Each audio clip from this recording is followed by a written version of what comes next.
Bismillahirrahmanirrahim. Alhamdulillah alladzi an'ama alaina bi ni'matil imani wal islam. Wassalatu wassalamu ala sayyidi waladi adnan wa ala alihi wa ashabihi wa atba'ihi alladzina jahadu fi sabili rahman, amma ba'd.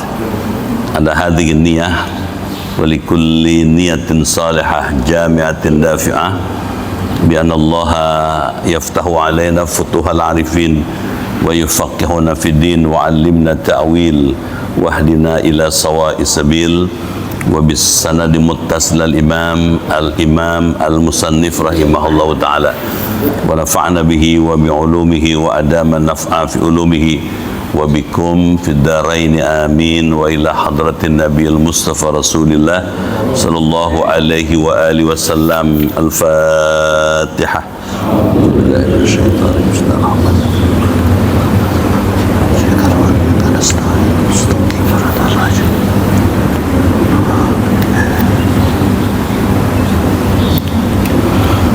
Bismillahirrahmanirrahim. Ya Fattahu ya Alim, Ya Fattahu ya Alim, iftah abwaba qulubina binuri ma'rifatik wa akhrij alaina min dhulumatil jahli wal wahmi ila nuril fahmi wal ilmi waftah alaina abwaba ilmika kama fatahtaha ala anbiyaika wa ulamaika al mutaqaddimin al mutaakhirin wansur alaina rahmataka ya dzal jalali wal ikram.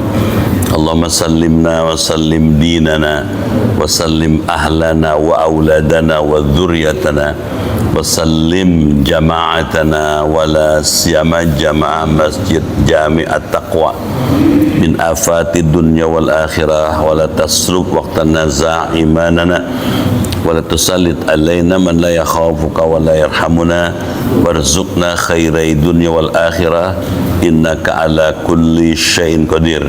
Rabbana waffiqna wasfi mardana wa sahih sadana wa qawi a'malana wahdina subul salam.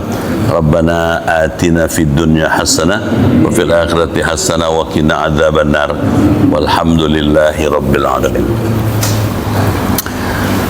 Ma'asyiral muslimin rahimakumullah, yang terhormat ketua dan pengurus Masjid At-Taqwa, Bapak-bapak hadirin kaum muslimin yang dimuliakan dan dirahmati Allah Subhanahu wa taala.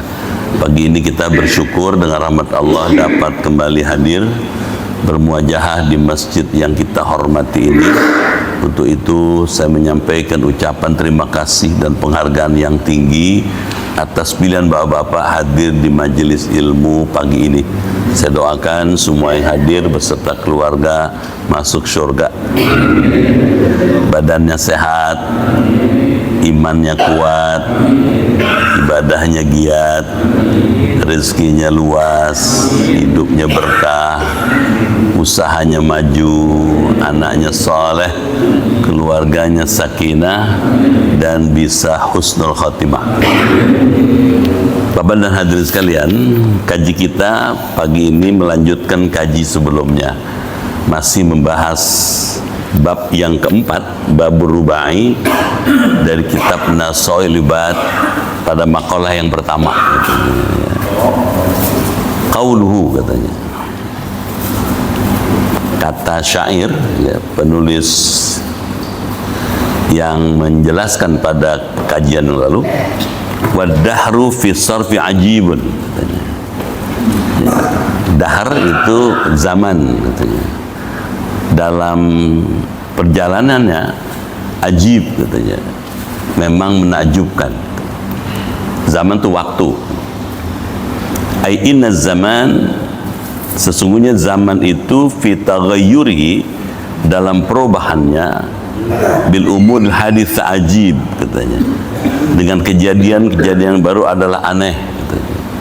Kita lihat zaman itu berubah terus, ya, berkembang dari satu ke kawat yang lain, dari zaman kuno, zaman klasik, gitu ya, zaman pramodern, zaman modern, zaman kekinian sekarang. Itu perkembangannya begitu cepat dan menarik, sehingga menimbulkan keinginan untuk mengetahui lebih jauh, kata gitu. Yang mesti kita sikapi adalah setiap perubahan itu mesti menimbulkan sikap gitu, ya.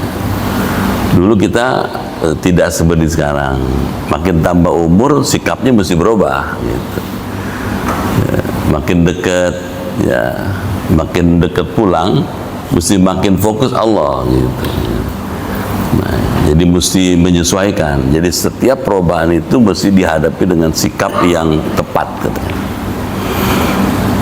Wa an Anasin radhiyallahu anhu, dari Sayyidina Anas radhiyallahu anhu, kharaja Rasulullah sallallahu alaihi wasallam, katanya. Nabi pernah keluar dari rumah beliau, wa huwa akhidun biyadi Abi Dzarrin. Ketika itu Nabi sambil keluar memegang tangannya Abu Dzar. Abu Dzar itu yang menceritakan hadis ini. Faqala, Nabi kemudian bersabda kepada Abu Dzar, ya Abu Dzar, hai Abu Dzar, katanya, a'alimta anna ma baina aidina aqabatan ka'udan, katanya. Tahukah kamu, katanya, bahwasanya di hadapan kita semua ada tanjakan yang sangat sulit, katanya. Jadi kita ini menghadapi zaman makin ke depan makin banyak kesulitannya. Bisa tangkap ya?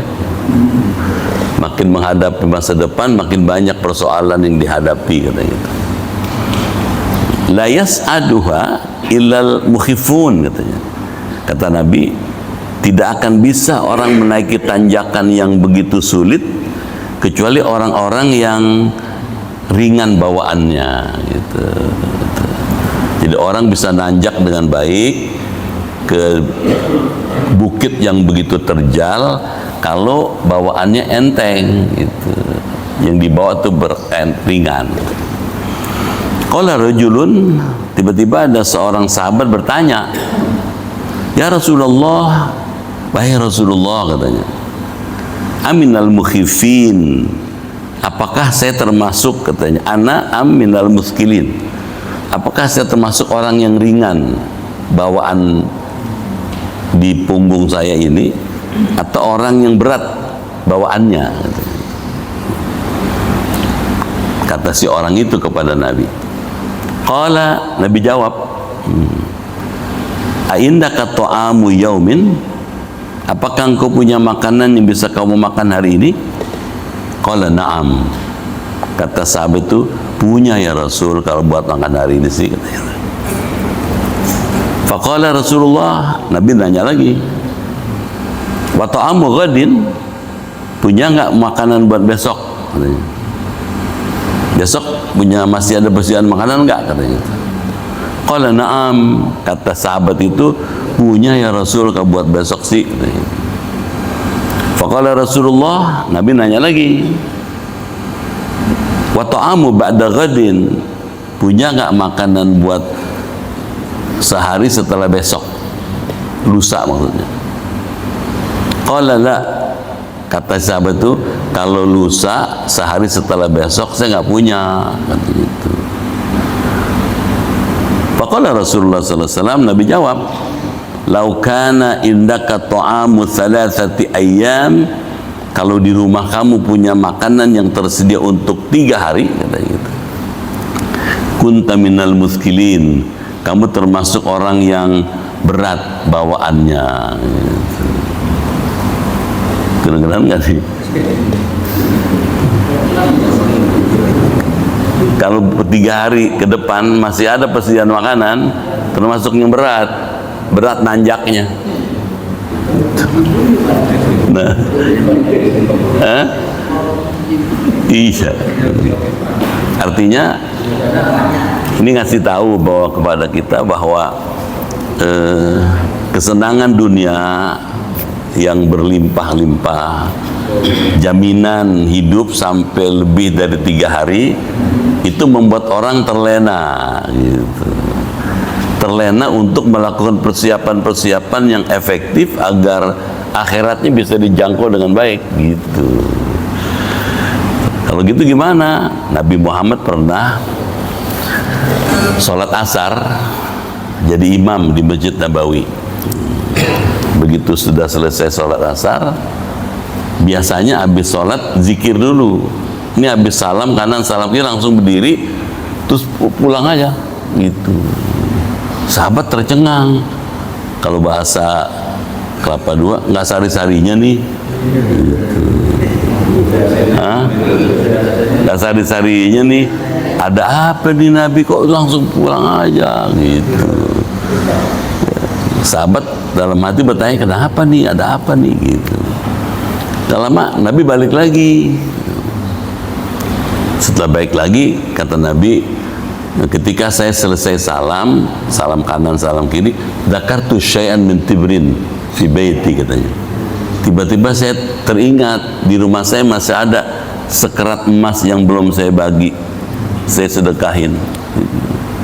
Si buru-buru pulang, saya kasih tahu orang istri saya, coba ini bagi nih, sedekahin ini semua, kata gitu. Jangan gara-gara ini saya tersandung menuju surga. Ya Allah. Kita bukan buat 3 hari, 30 tahun masih ada. Ya Allah, betul. Kadang-kadang kita ngakuin susah loh. Jadi kayak begitu tuh Pak. Jadi orang mesti, dari hadis ini sebetulnya Allah melalui Nabi Muhammad pesan banyak-banyak bersyukur pada Allah. Kita jauh lebih enak dibanding orang dulu. Kita jauh lebih nikmat dibandingkan Rasulullah.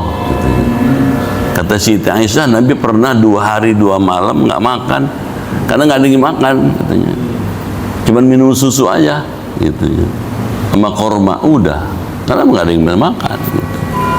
Nabi kalau datang ke rumah Siti Aisyah, terus tanya, hal min to'am, katanya.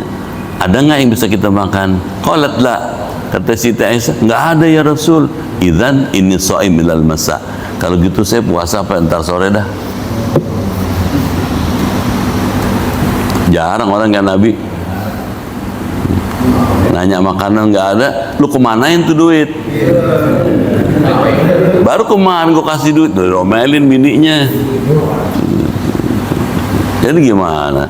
Oh jauh gitu ya. Jadi orang yang belajar tasawuf, orang yang hidup itu dalam keadaan fakir gitu ya. Fakir itu artinya bukannya compang-camping, bukan. Ada, tapi dipakai untuk keperluan-keperluan yang memang strategis buat akhirat. Mudah-mudahan bisa ya.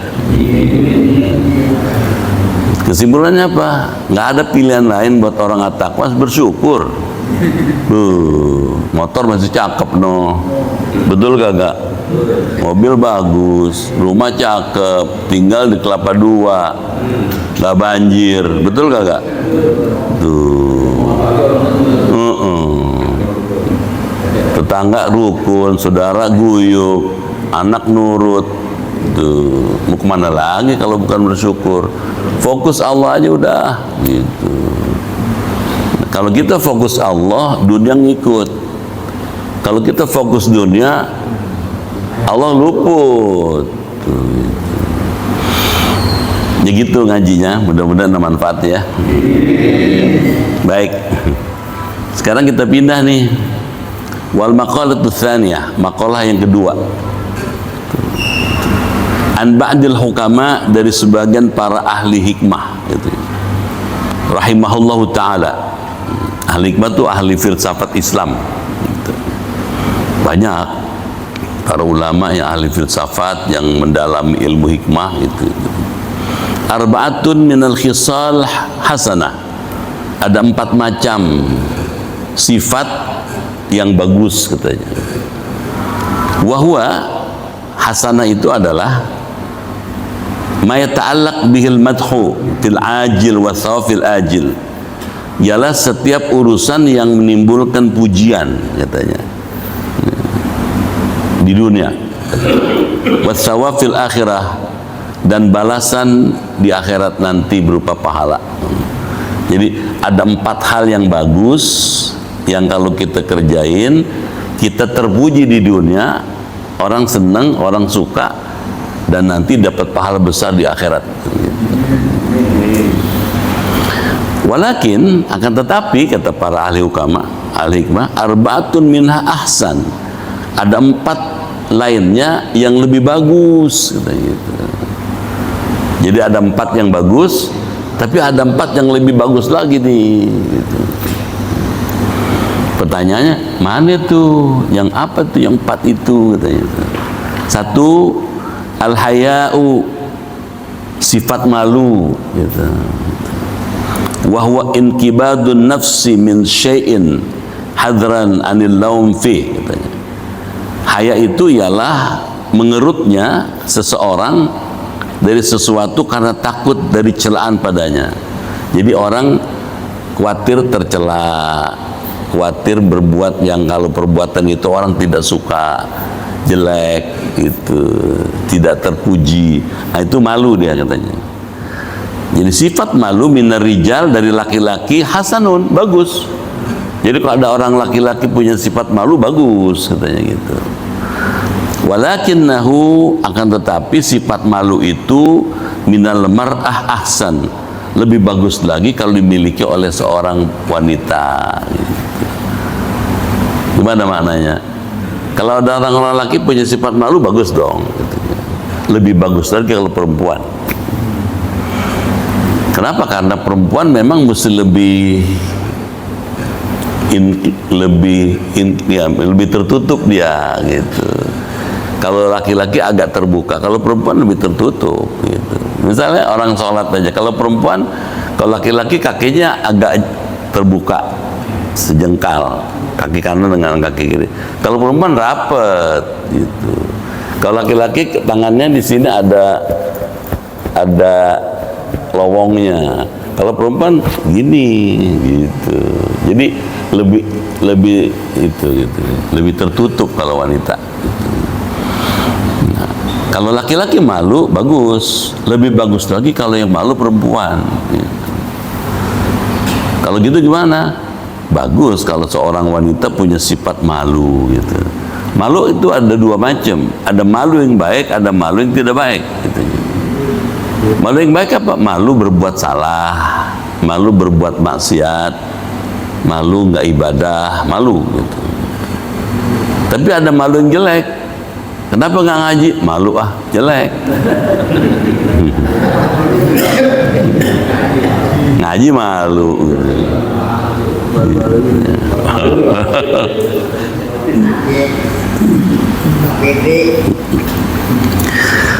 Sekarang yang kedua nih. Wal adlu katanya, sifat adil katanya, adil. Apa itu adil? Ayat tawassut bainal ifrat wa tafrid katanya. Keadaan di mana orang melakukan sikap tawassut, pertengahan, mediasi. Bainal ifrat, antara melampaui batas, wa tafrid, dan melalaikan. Jadi sifat adil itu tengah-tengah dia. Tidak keterlaluan, juga tidak lalai gitu. Min kulli ahadin hasanun, sifat adil bila dimiliki oleh setiap orang bagus katanya. Walakinnahu minal umara ahsan, akan tetapi sifat adil itu bila dimiliki oleh orang yang memerintah lebih bagus katanya gitu. Dawil wilayah, yang memiliki wilayah kekuasaan, ahsan, lebih bagus katanya. Karena dia punya anak buah, dia punya rakyat, dia punya yang dipimpin. Nah, kalau pemimpin atau penguasa itu adil, lebih bagus dong. Bisa tangkap ya? Jadi kalau orang adil, bagus. Lebih bagus lagi kalau yang adil itu umara gitu, yang punya kekuasaan gitu. Gitu. Kita lanjut lagi. Wa taubatu katanya. Taubat itu katanya. Apa taubat? Ay ruju' ilallahi ta'ala. Kembali kepada jalan Allah, kembali kepada kebenaran gitu. Katanya. Ilallahi ta'ala, kepada Allah ta'ala, yahullu uqdatal israr, akan melepaskan tali buhul katanya. Untuk terus menerus anil qalbi, dari hati. Summal qiyam bi kulli haqqin lillahi ta'ala, Kemudian dia menegakkan setiap hak yang ada pada Allah Ta'ala. Minasyekh, dari orang yang sudah tua, hasanah, bagus katanya. Maksudnya gini, kalau ada orang tua taubat cakep, kedengeran? Syekh itu kalau dalam bahasa orang yang sudah umur di atas 60, syekh namanya. Kalau sudah di atas 60 itu udah syekh namanya gitu. Apalagi 70 gitu.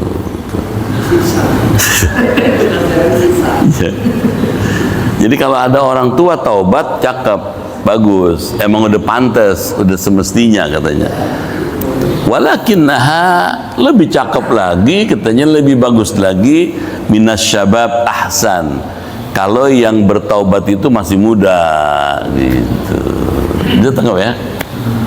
Kalau ada orang tua rajin ibadah cakep, emang udah mestinya, udah pantas. Mau kemana kau ngaji? Masjid katanya, cakep gitu. Lebih cakep lagi anak muda. Kenapa kau cakep anak muda? Karena masih muda, sauran syahwah, sedang bergejolak syahwatnya. Dia mampu mengendalikan syahwatnya, dia memilih Allah, cakep dong gitu. Jelek kalau ada orang tua udah shebe.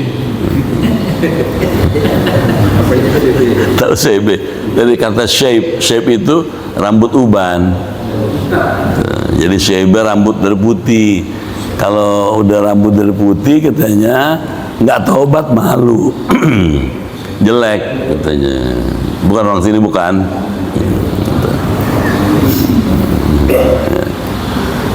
Jadi kalau gitu gimana katanya gitu. Kalau sudah syebe, udah tua, udah ada umur, udah rambutnya putih, yang cakep mapan hidup udah Allah aja noh gitu. Makanya bagus tuh Pak, doa-doa yang biasa kita baca tiap hari itu. Allahumma inna nas'aluka salamatan fid din, ada kan? Wa afiatan fil jasadi wa ziyadatan wa barakatan wa taubatan. Cakep. Kita minta taubat sebelum datangnya maut. Kita nggak tahu kapan maut itu datang. Jangan 10 tahun lagi, ntar siang kita nggak tahu. Bener kagak? Tuh.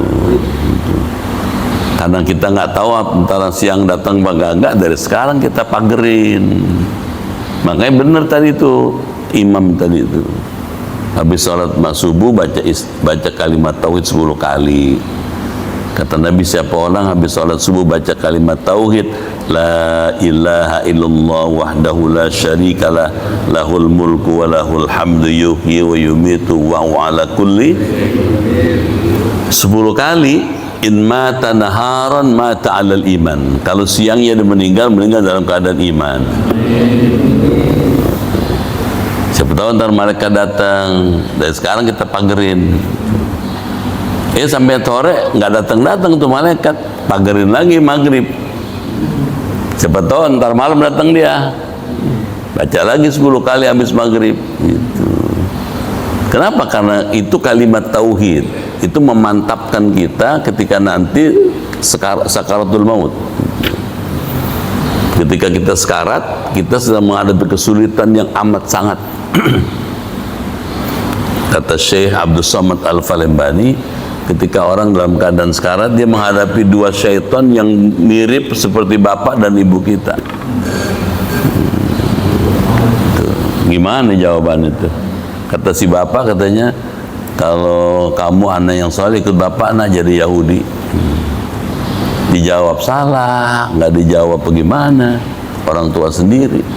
Dijawab nggak cocok dengan hati, nggak dijawab bapak kita, dalam tanda petik.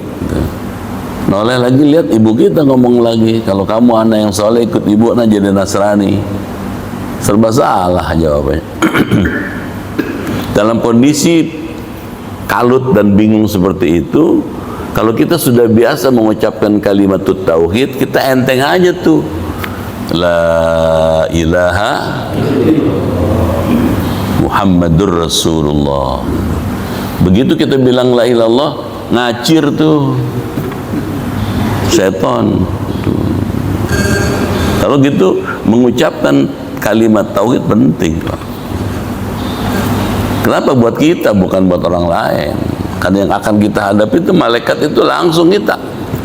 Orang lain nggak tahu dia. Kalau gitu gimana? Jangan malu baca kalimat tauhid. Saking pentingnya kalimat tauhid sampai Rasulullah pesan sama Abu Dzar nih.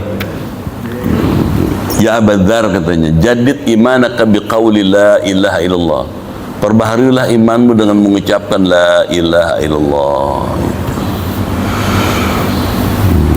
Zikir itu penting, mengingat Allah itu penting, apalagi zikirnya isi tauhid. Afdhalul dzikri fa'lam annahu la ilaha illallah. Sebaik-baiknya zikir, ketahuilah la ilaha illallah. Bapak hadirin sekalian, kita lanjut lagi. Wal jud, sifat dermawan.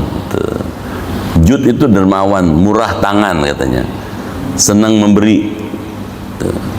Ai ifadatum ma yambagi la li'audin katanya, memberikan faedah dengan apa yang patut, la li'audin, tidak karena adanya pengganti. Jadi ngasih sesuatu bukan kadang ngarepin pengganti, enggak gitu. Enggak ada harapan apa-apa, ngasih aja gitu. Minal aghnia, dari orang-orang kaya, hasanun. Jadi kalau ada orang kaya bersifat jud, ya pemurah, dermawan, bagus katanya. Walakinnahu, akan tetapi katanya sifat dermawan itu minal fuqara ahsan, kalau yang melakukan orang fakir.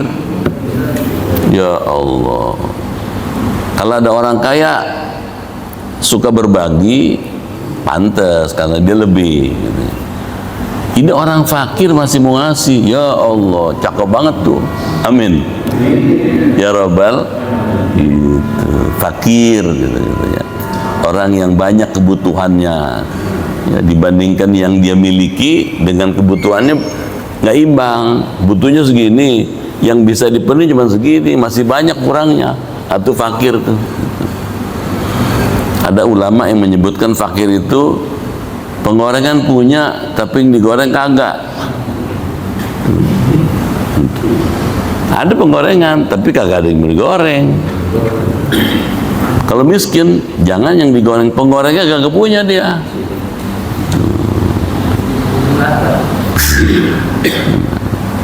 Terus kayak apa tuh orang miskin katanya?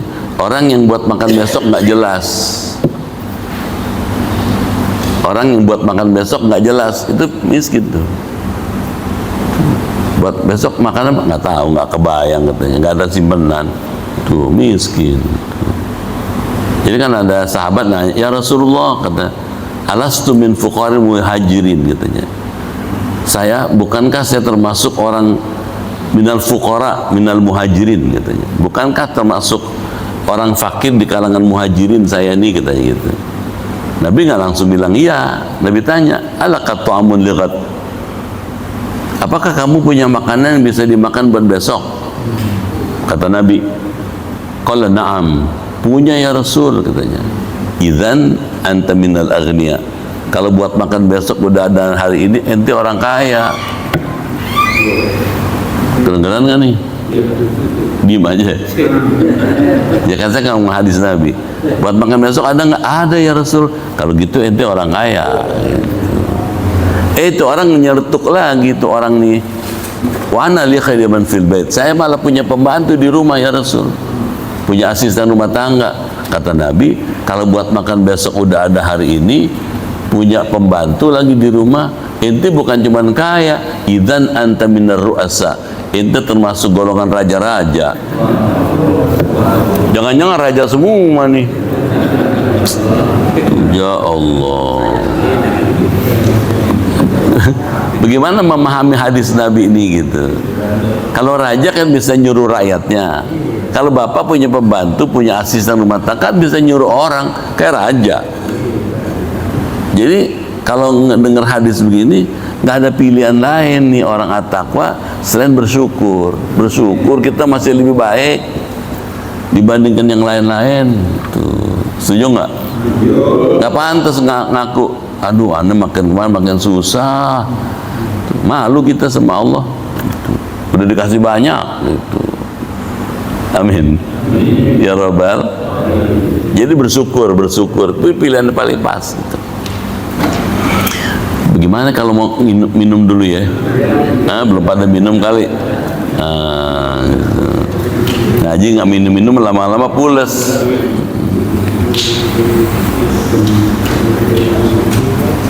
Bismillahirrahmanirrahim.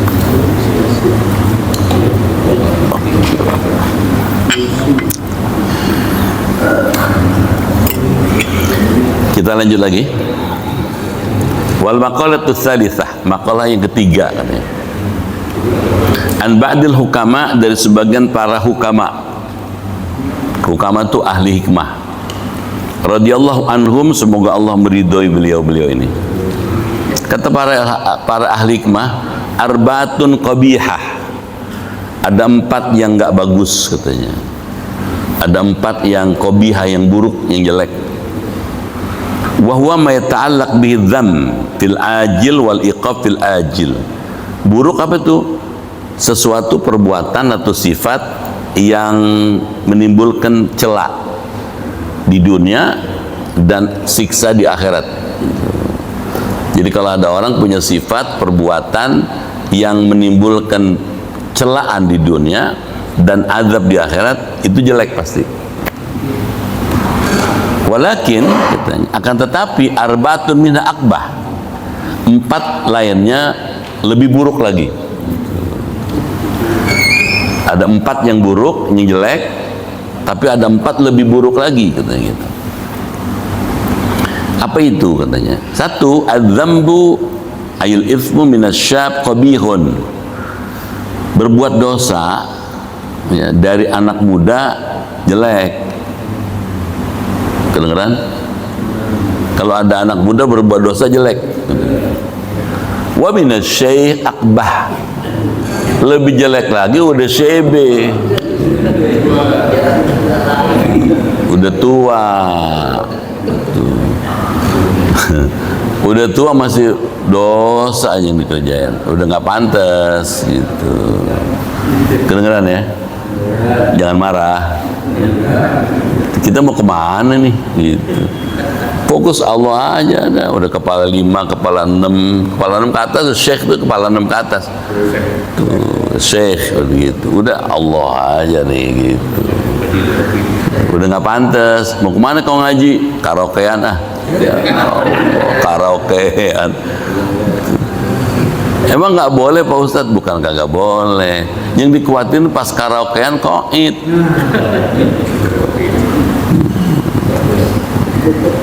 Ada tuh dulu di Jati Baru, rumah saya kan di Jati Pulo. Ada orang Jati Baru, nggak guru ngaji. Gitu. Tiba-tiba kita dengar meninggal ya, gitu. Kita tanya, sakit apa meninggal? Baru belum lama kita ketemu gitu. Ya Ustadz nggak enak nih ceritainnya gitu. Sakit apa? Lagi banting kartu qaid. Ya Allah.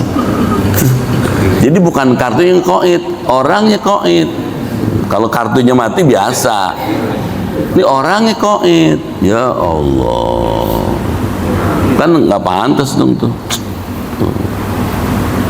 Kalau gitu gimana? Jangan ngambil risiko hal-hal yang perbuatan kira-kira nggak pantas, nggak usah dah. Setuju nggak nih? Udah bukan zamannya, gitu. Udah bukan waktunya. Kita udah mencetak kebaikan, yang bagus-bagus, gitu. Gitu katanya. Yang kedua nih, wal istighalu bidunya ay bi amtiatiha minal jahil qabih katanya, wa minal alim akbah katanya. Sibuk katanya dengan urusan dunia katanya, dengan segala harta benda, perhiasan dunia, kesenangan dunia. Minal jahil, dari orang yang nggak ngerti, qabih, buruk. Jadi kalau ada orang nggak ngerti, orang jahil katanya sibuk dengan urusan dunia, jelek katanya. Wa minal alim akbah, lebih jelek lagi kalau yang melakukan itu orang yang alim. Kedengeran nggak? Udah azan maghrib masih ngutrek aja, ngobrol aja. Hah? Udah bukan jam, bukan waktunya. Udah azan maghrib masih ngelepus aja sambil ngobrol, nggak ngulang ngetan. Waduh, gitu. Udah kan pantas. Kalau udah orang alim cepet, bahkan lebih cakep lagi, belum azan udah datang dia. Amin. Kan ada hadis ya, ada riwayat menyebutkan nanti di hari kiamat ada orang yang wajahnya, kata Rasulullah, itu kal kawakib, wajahnya itu nanti di hari kiamat seperti kawakib, seperti bintang. Bintang tuh, tau bintang ya, biar pet terang gelap gitu. Itu ditanya malaikat, apa amal saudara waktu di dunia, kok wajah ente terang gelap begini gitu. Kata tuh orang, kami dulu waktu di dunia kunna natawadda badal adzan. Kami dulu waktu di dunia berwudu, azan udah lama baru wudu. Bukan orang sini, bukan. Zohor jam 12 kurang 1 menit, jam 2:30 baru wudu zohor. Nih mukanya kelap-kelip nih. Subuh 5 kurang seperempat gitu, 5:30 lebih 10 baru subuh dia. Ya Allah, ini bakal kelap-kelip tuh mukanya tuh, tergelap tertelang gitu. Tanya lagi, ada orang wajahnya kal qamar gitu, seperti bulan. Ditanya malaikat, amal apa yang saudara lakukan? Kok wajah ente lebih bagus dibandingkan yang tadi katanya gitu. Lebih terang katanya gitu. Kata tuh orang yang wajahnya seperti bulan, terangnya tuh katanya, kami dulu kunna natawadda katanya. Kami biasa berwudu waktu di dunia qoblal adzan. Belum azan udah wudu. Tuh. Azan jam 12 kurang 1 menit zuhur misalnya gitu. 11:30 ya udah azan, udah wudu, udah salat tahiyatul masjid. Cakep tuh. Amin. Ada orang wajahnya kasyams, seperti matahari. Waktu ditanya, amal saudara apa yang saudara lakukan kok paling terang dibandingkan yang lain-lain paling berseter gitu. Kinclong. Apa kata dia? Kami katanya nasmau nida, katanya kami mendengar azan bunyi udah duduk di masjid. Sekarang saya mau tawarin nih, wajahnya kayak matahari apa kayak kelap-kelip? Matahari. Iya, udah cakep dah gitu ya. Subuh 5 kurang seperempat ya kan. Ya sebelum itu kita udah datang gitu, bagus gitu. Di masjid atau di rumah, dekat rumah, atau di musola dekat rumah, nggak apa-apa gitu. Baik, kita lanjut lagi. Kama ruwiya annahu sallallahu alaihi wasallam qala, sebagaimana diriwayatkan bahwa Nabi sallallahu alaihi wasallam pernah bersabda, man izdada ilman, barang siapa yang bertambah ilmunya katanya, walam yazdad fid dunya zuhdan, tetapi tidak bertambah dalam harta dunia, dalam kesenangan dunia zuhudnya, dalam kehidupan dunianya zuhudnya, lam yazdad minallah illa bu'dan, maka tidaklah bertambah ia dari Allah kecuali jauh dari rahmatnya. Maksudnya gimana? Ilmu itu kalau kita pelajari menambah kita zuhud, menambah kita lebih dekat pada Allah gitu. Kalau kita dapat ilmu yang ilmu itu kemudian membuat kita lebih dekat kepada Allah, itu ilmu yang nafi', yang bermanfaat gitu. Kalau bisa tiap hari nambah ilmu, amin. Iya, tiap hari kalau bisa. Makanya orang-orang yang mempelajari hadis-hadis seperti ini atau yang mendalami tasawuf, dia kepengen kalau bisa tiap hari itu pengajian. Datang sono, datang sini, ngikut sana, ngikut sini. Kenapa? Supaya tambah lagi, makin tambah ilmu, makin dekat pada Allah, katanya.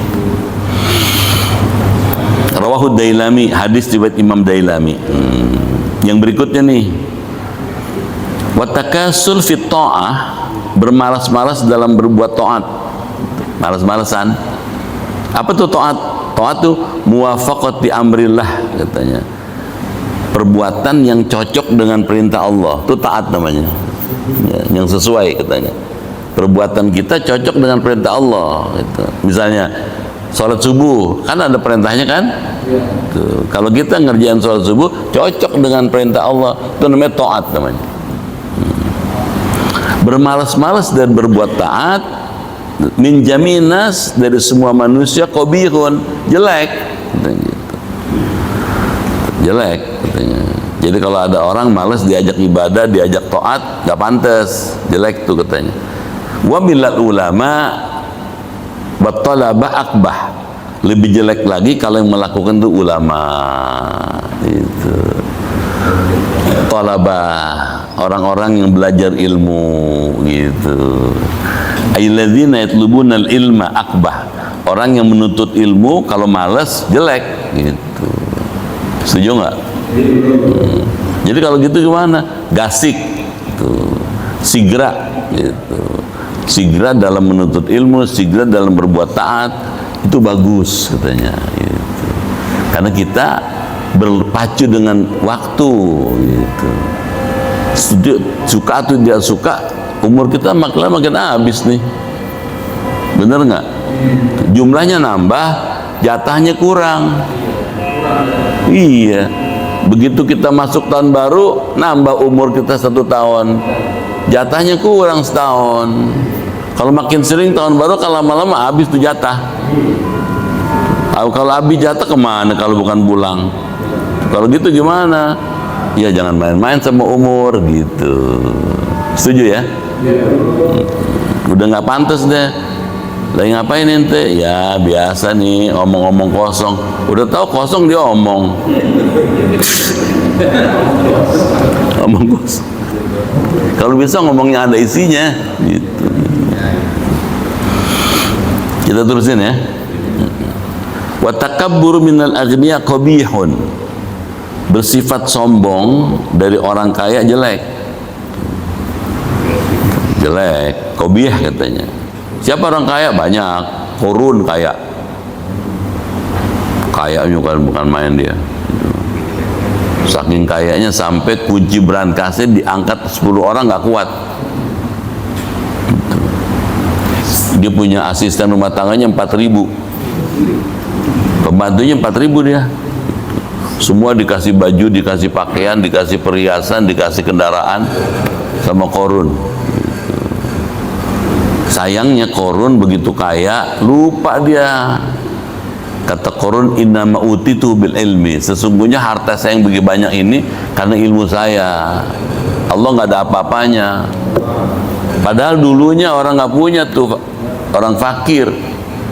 Dia saudaranya Nabi Musa, masih sepupu Nabi Musa. Dia datang sama Nabi Musa, doain saya menjadi orang kaya supaya Allah melimpahkan saya harta, katanya. Nabi Musa orangnya baik, dia doain. Allah kabulin doa Nabi Musa, kaya raya tuh korun, begitu kaya lupa. Bukan cuma lupa, dia berubah. Tadinya beriman pada Allah, sekarang beriman pada dewa matahari, dewa Ra, gitu. Di Mesir dewa Ra namanya, dewa matahari. Tuh, Allah binasakan korun, Allah tenggelamkan korun bersama anak buahnya tuh. Naudzubillah. Jadi kalau ada orang kaya sombong, nggak aneh, korun. Gitu. Wa minal fuqara akbah, katanya. Lebih jelek lagi kalau yang sombong orang fakir.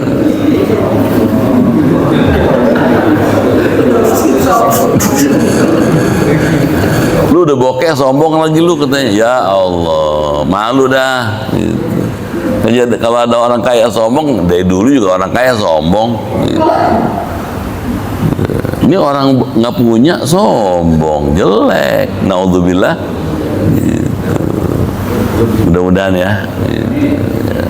Apa sih pelajarannya? Jangan sombong, kan begitu kan? Jangan males, kan gitu intinya. Tuh. Yang gitu, sibuklah dengan akhirat katanya. Nanti dunia akan ngikut katanya. Jauhi dosa, Allah akan berkahin gitu. Amin. Ya Rabbal. Dua makalah cukup kali ya. Kalau kebanyakan lama-lama itu gedek sama saya. Ini kok ngaji makin nyinggung-nyinggung gua aja nih katanya gitu. Nih nggak ada urusan nyinggung-nyinggung orang, kagak ada. Emang begitu ngajinya.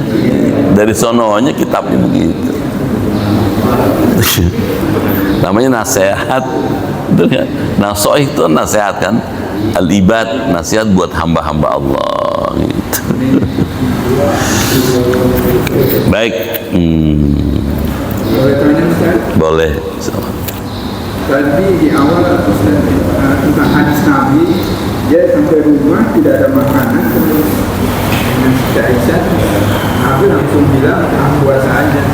Tapi di hadis Nabi juga ada bilang Nabi yang membedakan puasa kita dengan ahli kitab adalah saat makan sahur. Jadi harus sahur gitu, tidak seketika puasa gitu. Tapi boleh gitu, tapi tidak untuk selanjutnya. Ya. Itu Nabi sendiri yang bilang gitu. Ya. Gini Pak. Yang membedakannya dengan Yahudi dan Nasrani itu dimakan sahurnya. Ya. Gimana Ustaz jelasan? Puasa itu ada yang wajib, ada yang sunnah. Ya. Puasa wajib contohnya Ramadan gitu. Puasa sunnah contohnya Ayyamul Bid. Nah, sekarang tanggal 14 nih Ayyamul Bid nih. Ya, atau Senin, Kemis, Asyura kemarin itu kemarin, Arafah itu puasa sunnah. Baik puasa sunnah maupun puasa wajib, afdolnya memang sahur gitu. Tapi Nabi Muhammad itu sangat bijaksana. Ketika Nabi datang ke rumah Siti Aisyah bukan bulan Ramadan, bulan biasa, hari-hari biasa. Ketika Nabi tanya, ada makanan nggak? Katanya yang bisa dimakan di pagi ini nih. Katanya. Kata Siti Aisyah, nggak ada ya Rasul. Oh kalau gitu saya puasa aja sampai ntar sore. Nah, Nabi puasa ini puasa merespon ketiadaan makanan, satu. Yang kedua menghargai istrinya. Yang ketiga gitu tidak merepotkan orang rumah. Dan yang keempat memperingankan kepada kita semua bahwasanya puasa sunnah boleh niatnya dadakan. Dadakan artinya habis sholat subuh gitu, udah rapi sholat subuh, ada zikir, ada sholat isyraq macam, kemudian nggak ada makanan, memang nggak ada makanannya, niat puasa boleh gitu, niat puasa boleh gitu. Asal tadi tuh Pak, belum makan nasi uduk, ketan urap, bubur ayam. Ini makan bubur ayam, makan pisang lagi, minum 2 gelas, aku mau puasa, niat puasa, agak bisa. Kalau belum makan apa-apa gitu, habis subuh gitu, belum makan, belum minum, belum macam-macam, saya mau niat puasa, boleh. Itu salah satu bentuk kemudahan yang diberikan Rasul kepada kita gitu. Terus kapan boleh puasa? Semua hari pada dasarnya tidak dilarang puasa kecuali 5 hari. Kata Rasulullah ada 5 hari dalam 1 tahun yang orang dilarang berpuasa. Apa itu? 1 Idul Fitri nggak boleh.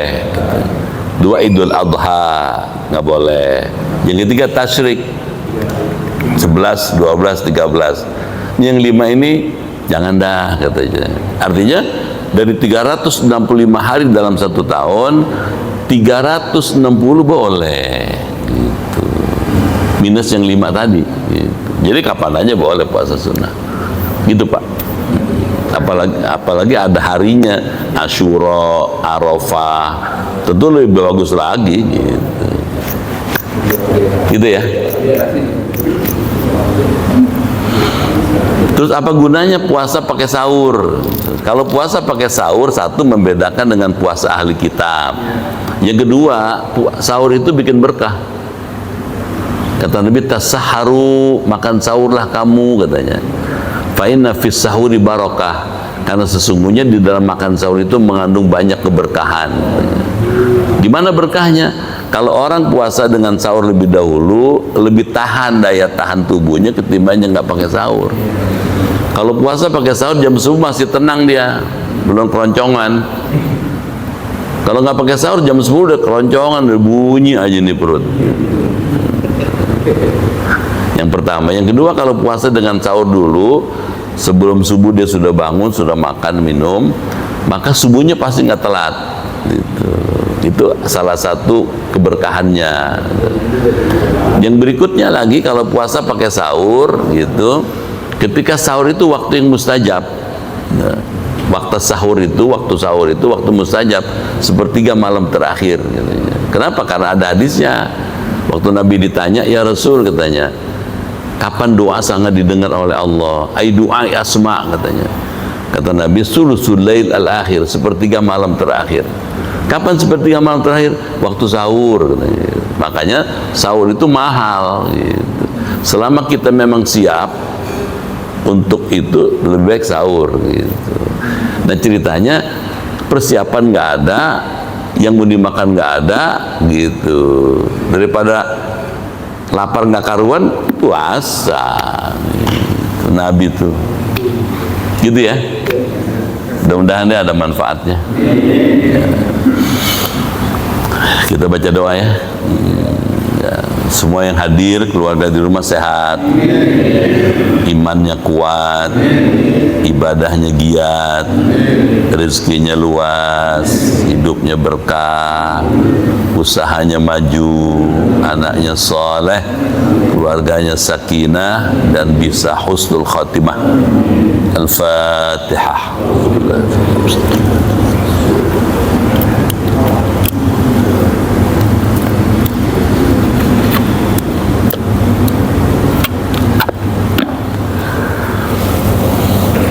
Bismillahirrahmanirrahim. Allahumma bihaqqil Qur'an wa bi kalamikal qadim wa bi Muhammadin khatamin nabiyyin wa bi haqqi ummil Qur'an allimna al-Qur'an wa faqihna fid din wa allimna ta'wil wahdina ila sawa'is sabil.